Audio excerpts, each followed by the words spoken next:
Henry and Gordon were lonely when Thomas left the yard to run his branch line. They missed him very much. They had more work to do and had to fetch their own coaches. They didn't like that. James grumbled too. "We get no rest, we get no rest," they all complained. But the coaches only laughed. "You're lazy and slack, you're lazy and slack," they answered. Altogether, the engines were causing the Fat Controller a great deal of trouble. The big stations at both ends of the line each have a turntable. The Fat Controller had made them so that the tender engines can be turned round, because it is dangerous for them to go fast backwards. Tank engines like Thomas don't need turntables. They can go just as well backwards as forwards. But to hear Gordon talk, you would have thought that the Fat Controller had given him a tender just to show how important he was.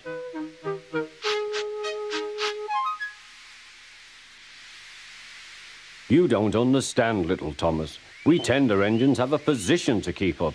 It doesn't matter where you go, but we are important.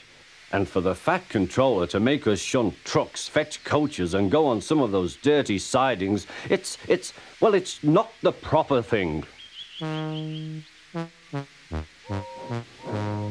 Thomas chuckled and went off with Annie and Clarabelle. "Disgraceful," Gordon hissed as he ran backwards to the turntable. The turntable was in a windy place close to the sea, and if he was not on it just right, he put it out of balance and made it difficult to turn. Today, Gordon was in a bad temper, and the wind was blowing fiercely. His driver tried to make him stop in the right place, but Gordon wasn't trying. The fireman tried to turn the handle, but Gordon's weight and the strong wind prevented him.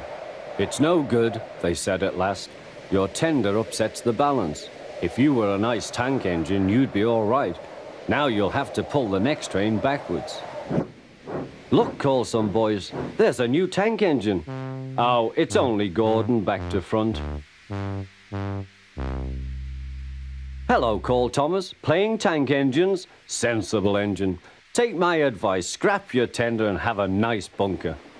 Gordon said nothing. Even James laughed when he saw him.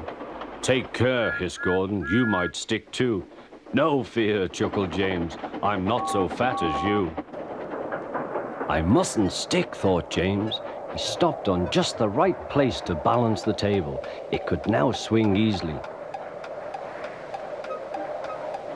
Gordon arrived in time to see everything. James turned much too easily. The wind puffed him round like a top. He couldn't stop.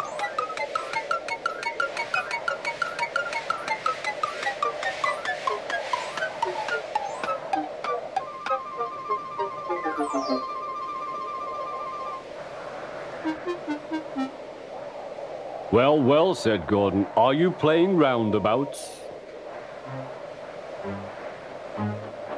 Poor James, feeling quite giddy, rolled off to the shed without a word.